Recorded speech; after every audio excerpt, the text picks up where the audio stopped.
नमस्कार दोस्तों, स्वागत है आप लोगों का चैनल पे। मेरा नाम है अंशुमन और आप देख रहे हैं एस्ट्रो अंशुमन झा।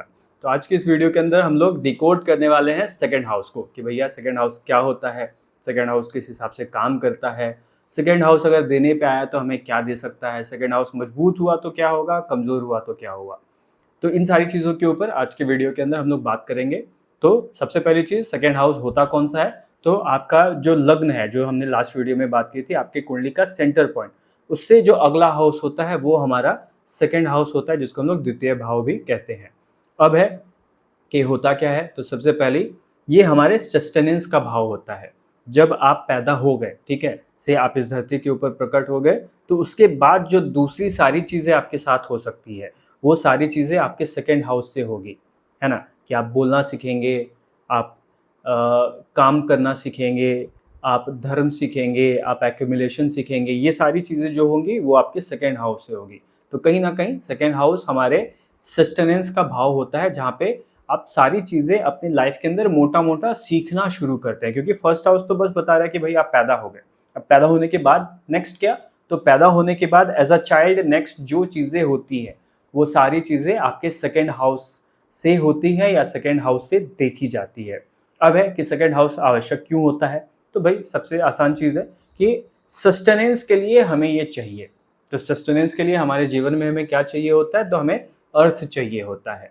तो कहीं ना कहीं ये हमारे अर्थ त्रिकोण का भी भाव है, जो हम लोग अर्थ त्रिकोण कहते हैं, जिसके अंदर दूसरा भाव, छठा भाव और 10वां भाव तीनों ही यहाँ पे पार्टिसिपेट करते हैं। तो उसमें से जो हमारा सेकंड हाउस बनता है वो अर्थ त्रिकोण का फर्स्ट हाउस बनता है, जहाँ से आपका अर्थ त्रिकोण शुरू होता है।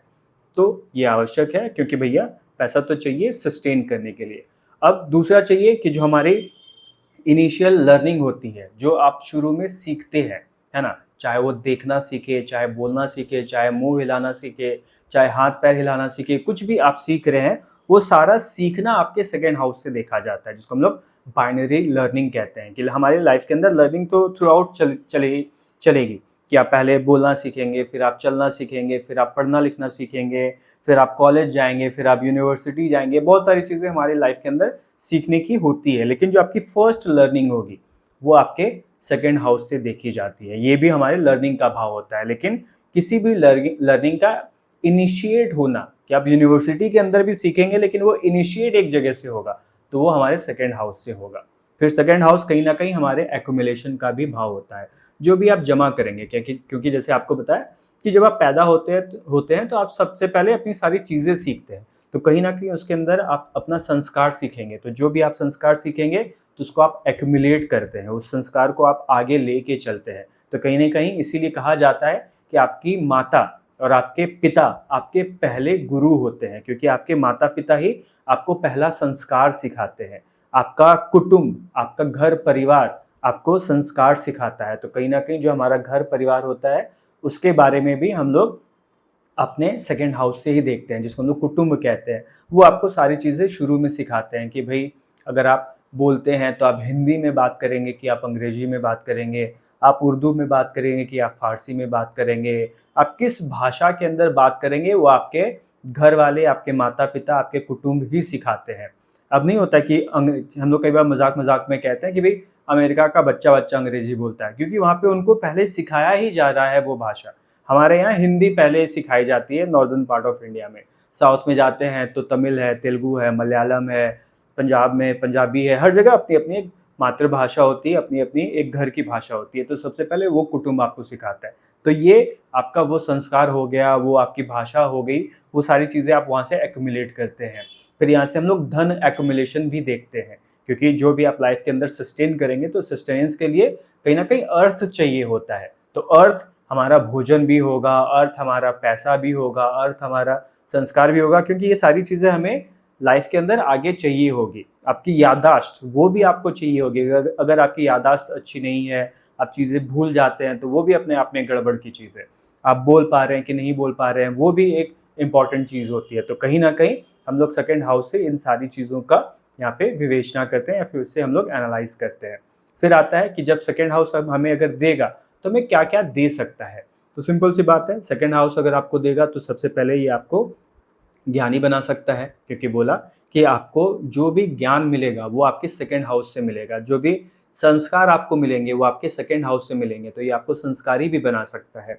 फिर ये आपको धनवान भी बना सकता है, क्योंकि धन का एक्युमुलेशन यहीं से देखा जाता है। तो आप धन को किस हिसाब से जमा करेंगे, धन को आप किस हिसाब से इस्तेमाल करेंगे, धन को बचाएंगे कि धन को ज़्यादा खर्च करेंगे, वो सारी चीज़ें सेकंड हाउस से हम लोग देख सकते हैं। फिर आप अपने कुटुंब के साथ कैसा रहेंगे या कुटुंब के बीच में आप कैसे रहेंगे, वो भी सेकंड हाउस से देखा जाता है। कई बार होता है कि आप कुटुंब के साथ रह पाते हैं, आपका फोर्थ हाउस फोर्थ हाउस की कंडीशन अच्छी होती है, सेकंड हाउस की कंडीशन अच्छी होती है, तो आप नेटिव लैंड में रहते हैं, अपने घर परिवार के साथ रहते हैं, तो वहाँ से सेकंड हाउस देखा जाता है। कई सारे लोगों के साथ कहते हैं कि भाई आपका जो रहने की व्यवस्था है वो आपके नेटिव लैंड पे नहीं हो पाएगी, आपको अपने नेटिव लैंड से दूर जाना पड़ेगा अगर आप काम करना चाहते हैं, पैसा जमा करना चाहते हैं उस केस में। तो कई बार वहाँ पे देखा जाता है कि उस वक्त आपका सेकंड हाउस ख़राब है, आपका फोर्थ हाउस ख़राब है, तो इसी वजह से लोगों को अपने नेटिव लैंड से कई बार दूर जाना पड़ता है in order to sustain themselves, कि आपकी सस्टेनेंस जो होगी उसके लिए आप वहाँ पे व्यवस्था देखेंगे, तो वो भी आपके सेकंड हाउस से देखी जाती है। और भी हाउसेज वहाँ पे इन्वॉल्व हो गए, लेकिन कहीं ना कहीं सेकंड हाउस भी उसके अंदर एक इम्पॉर्टेंट रोल प्ले करता है। उसके अलावा सेकंड हाउस से बताया कि भैया मनी, पैसा हम लोग कैसा करेंगे वो देखेंगे। तो मोटा मोटा ये सारी चीज़ें हम लोग सेकंड हाउस से देखते हैं। अब आता है कि सेकंड हाउस कब ज़्यादा ज़रूरी हो जाता है, तो आप लाइफ के अंदर कितना इजीली सस्टेन कर पाएंगे, आपके लाइफ के अंदर पैसे की अधिकता कितनी रहेगी, पैसे की मात्रा कितनी रहेगी, या संस्कारों की अधिकता कितनी रहेगी, या संस्कारों की मात्रा कितनी रहेगी, या फिर जो भी आपको बेसिक बताया वो सारी चीज़ें कितनी रहेगी, कब रहेगी और किस मात्रा में रहेगी, वो सारी चीज़ें आपके सेकंड हाउस बता सकता है। जैसे कई लोगों के साथ होता है कि भाई पैसे की कमी कभी नहीं आती है उनको, भले उनका काम से अभी अगर उनका काम महीने का 20,000 रुपये में चल सकता है तो उनके पास 20,000 रुपये आ रहे हैं। फिर आगे चल के उनकी शादी हो गई, जिम्मेदारियां बढ़ गई, तो देखे कि उसका जो इनकम है वो अपने आप बढ़ गई, या उसकी जो सेविंग्स थी अपने आप बढ़ गई। तो कहीं ना कहीं ऐसे कुछ लोगों के साथ होता है कि अगर उनका सेकंड हाउस की स्थिति अच्छी होती है तो उनके जिम्मेदारियों के हिसाब से हमेशा उनके पास पैसा आता रहता है, उनके जिम्मेदारियों के हिसाब से हमेशा उनकी बोली, उनकी भाषा बदलती रहती है। जैसे कहते हैं ना, सेकंड हाउस से हम लोग अपनी बोली, अपनी भाषा भी देखते हैं, तो आप किस हिसाब से बोल रहे हैं, आप मीठा बोल रहे हैं, आप स्ट्रेट फॉरवर्ड बोल रहे हैं, आप कटु बोल रहे हैं, आप झूठ बोल रहे हैं, ये सारी चीज़ें आपके सेकंड हाउस से देखी जाती है। और वहीं से देखा भी जाता है कि आप अपनी लाइफ के अंदर चीज़ों को अचीव करने के लिए इनका प्रयोग कैसे करेंगे और कितनी मात्रा के अंदर करेंगे। कई सारे लोग होते हैं कि भाई उनका बोलने से ही काम करता है, वो एज अ प्रोफेशन टीचर है, वो एज अ प्रोफेशनल वो लॉयर हैं, तो बिना बोले उनका काम ही नहीं होगा, तो वहाँ पे सेकंड हाउस देखा जाता है कि सेकंड हाउस कितना अच्छा है। तो कहीं ना कहीं सेकंड हाउस हमारे लाइफ के अंदर इस हिसाब से इम्पोर्टेंस रखेगा कि वो आपको सस्टेनेंस के लिए सारे इंपॉर्टेंट चीज़ें अवेल कराएगा, कितनी मात्रा में, कब, कितना, वो सारी चीज़ें भी सेकंड हाउस से देखी जाती है। कि भाई आप दरिद्र, कैसे कहते हैं ना कि भाई हमारे कुंडली के अंदर दरिद्र योग है कि आप कुछ भी करेंगे हमेशा गरीब ही रहेंगे।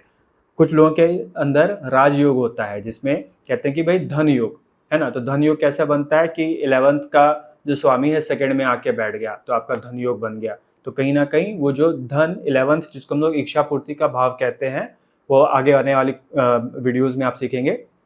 बट 11th हाउस का मालिक जब सेकंड हाउस में आके बैठ जाता है तो आपका धन योग बना देता है, तो वहाँ पे धन आपका ज़्यादा जमा होगा कि इच्छा पूर्ति आपकी हर बार हो रही है, आपकी इच्छा हुई कि मुझे वो चाहिए, आपकी इच्छा पूर्ति हो गई। तो कहीं ना कहीं आपका जो सेकंड हाउस है उसमें यहाँ पे रिस्पॉन्सिबल हो जाता है।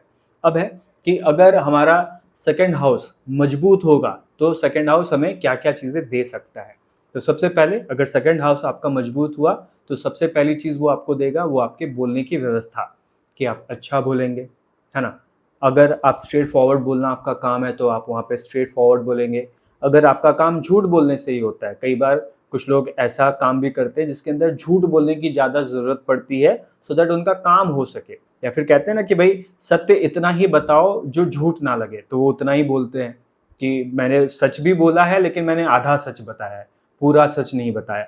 तो वैसे टाइप का तो बोलने से आपका कैसा भी काम बन सकता है, वो आपके सेकंड हाउस से यहाँ पे हम लोग देखेंगे। अगर वो मजबूत हुआ तो इसमें आपको एक कंट्रोल सीखेंगे आपकी, जैसे कहते हैं ना कि उतना ही सच बताओ कि झूठ ना लगे, तो वो आप सीखेंगे। आप स्ट्रेट फॉरवर्ड बोलो, वो आप सीखेंगे। आप मधुर बोलो, वो आप सीखेंगे। आप सत्य बताओ, आप ज्ञान बांटो, वो आप सीखेंगे। वो सारी चीज़ें आपके सेकंड हाउस से होती है। सेकंड हाउस मजबूत होगा तो आप कहीं ना कहीं संस्कारों के प्रति ज़्यादा जागरूक होंगे। आप संस्कारों को ज़्यादा वैल्यू करेंगे, चाहे वो आपके खुद के संस्कार हो, चाहे वो आपके बाल बच्चों के अंदर जो संस्कार देने हैं उनके बारे में हो, या फिर आपके घर परिवार के बीच में, आपके वर्क प्लेस में, हर जगह पे संस्कार हर जगह होता है कि समय पे दफ्तर आना, समय पे दफ्तर से निकलना, अपने परिवार को समय देना, ये सारे संस्कार का ही पार्ट होता है। आप किसी से किस हिसाब से बात कर रहे हैं, आप किसी से किस हिसाब से बर्ताव कर रहे हैं, कि भाई अपने से निचले तबके के लोगों को आप तू तड़ाक करके बात कर रहे हैं कि आप उनसे भी इज्जत से बात कर रहे हैं, ये सारी चीज़ें संस्कार के अंदर ही आती है। तो जिसका सेकंड हाउस अच्छा होगा, आप देखेंगे कि वो अपने आप ही वो अगलों से भी अच्छे से बात करेंगे। भले वो कंपनी का CEO, लेकिन वो हमेशा अपने ड्राइवर से तमीज़ से ही बात करेंगे। वो अपने प्यून से अच्छे से ही बात करेंगे। वो अपने नीचे एग्जीक्यूटिव से, एसोसिएट से सबसे अच्छे तरीके से बात करते हैं। तो कहीं ना कहीं ये सेकंड हाउस के मजबूत होने को दिखाता है। वहीं पे सेकंड हाउस खराब होगा तो इसका बिल्कुल विपरीत होगा, जो भी आपको अभी तक बताया है। फिर वहीं पे अगर आपका सेकंड हाउस अच्छा होता है तो आप जीवन में सेविंग्स अच्छी करते हैं, आपके जीवन के अंदर आप पैसा बचा पाते हैं, अगले जो आपका नेक्स्ट जनरेशन है उसके लिए आप कुछ छोड़ के जा सकते हैं, चाहे वो इन टर्म्स ऑफ बिजनेस हो, चाहे इन टर्म्स ऑफ सेविंग्स हो, in terms of fix asset, है ना, जो भी आपका एसेट है उस फिक्स एसेट को आप कितना रख सकते हैं वो आपके सेकंड हाउस से देखा जाता है। जब हम लोग धन की बात करते हैं या फिर जब हम लोग एक्यूमुलेशन की बात करते हैं तो वहाँ पे दो प्रकार के धन होते हैं, एक होता है फिक्स एसेट और एक होता है लिक्विड। तो फिक्स एसेट हमारे सेकंड हाउस से देखा जाता है। तो ये सारी चीज़ें आप यहाँ पे अच्छे से कर पाएंगे। फिर एक चीज़ आता है जिसको आजकल बहुत सारे लोग इतना इम्पोर्टेंस नहीं देते हैं, लेकिन आपके घर परिवार के बीच में आपकी इज्जत क्या है, आपके घर परिवार के बीच में आप कैसे रहते हैं, या आप रहना चाहते हैं कि आप नहीं रहना चाहते हैं, या घर परिवार वाले चाहते हैं कि आप उनके साथ रहें या ना रहें, वो सारी चीज़ें भी हम लोग सेकेंड हाउस से देखते हैं। जो आपका कुटुंब है, उस कुटुंब के बीच में आपका क्या सम्मान है, कुटुंब के बीच में आप रहना चाहते हैं, कुटुंब से कितना मिलजुल के रहते हैं, कुटुंब को कितना वैल्यू करते हैं, ये सारी चीज़ें भी हमारे सेकेंड हाउस से देखी जाती है। तो मोटा मोटा अगर सेकेंड हाउस आपके लाइफ के अंदर अच्छा हुआ तो आपके लाइफ के अंदर सस्टेनेंस भी अच्छी हो जाएगी, आप लाइफ को अच्छे से निकाल पाएंगे। कहते हैं ना बुढ़ापे में बहुत सारे लोग कि भाई हमने अपनी जीवन की नैया पार कर ली और अच्छे से हो गई, और कई सारे लोग बुढ़ापे में रोते हैं कि भाई मेरा जीवन का जो बेड़ा है वो गर्क हो गया। तो वो लोग जो कह रहे हैं जीवन का बेड़ा गर्क हो गया, समझ जाइए कि उसका सेकेंड हाउस अच्छा नहीं था, सस्टेनेंस उनकी अच्छी नहीं रही। और वहीं पे जो हमारा जो सेकेंड हाउस है अगर वो अच्छा होगा तो लोग वहाँ पे यही बोलते हुए पाए जाएंगे कि भाई हमारी लाइफ जो है उसका बेड़ा पार हो गया, हमने सारी चीज़ें अपने अच्छे से कर ली। क्योंकि जो हमारा पनफरा भाव होता है, जिसको हम लोग 2, 5, 8, 11, ये हमारे 4 भाव होते हैं जिसको हम लोग पनफरा भाव कहते हैं। तो कहीं ना कहीं वो सेकेंड हाउस उसका भी पार्ट होता है। पनफरा आपको बाद में कभी किसी वीडियो के अंदर बताऊंगा, और अगर आपको जानना हो तो नीचे आप कमेंट कर सकते हैं, उसके ऊपर भी अलग से एक वीडियो बना दूंगा। बट पनफरा भाव का भी ये पहला मेजर पार्ट होता है। तो कहीं ना कहीं ये अगर सारी चीज़ें अच्छी होंगी तो आपकी लाइफ के अंदर आप इजीली मूव कर पाएंगे, या फिर आपकी लाइफ एक अच्छे डायरेक्शन में कंट्रोल्ड वे में चलेगी। जैसे कहते हैं ना कि मैंने अपनी लाइफ को अपने तरीके से चलाई है, तो आपकी लाइफ आपके तरीके से चलेगी कि नहीं चलेगी वो आपके सेकंड हाउस पे डिपेंड करता है। तो आज की वीडियो में इतना ही। उम्मीद करता हूँ कि आपको वीडियो अच्छी लगी होगी, दी हुई जानकारी आपको अच्छी लगी हुई होगी। अगर सारी चीज़ें अच्छी लगी हो तो वीडियो को लाइक जरूर करें, चैनल पे बने रहने के लिए चैनल को सब्सक्राइब करें। आज के वीडियो में इतना ही, मिलते हैं आपसे नेक्स्ट वीडियो में। ओम नमः शिवाय।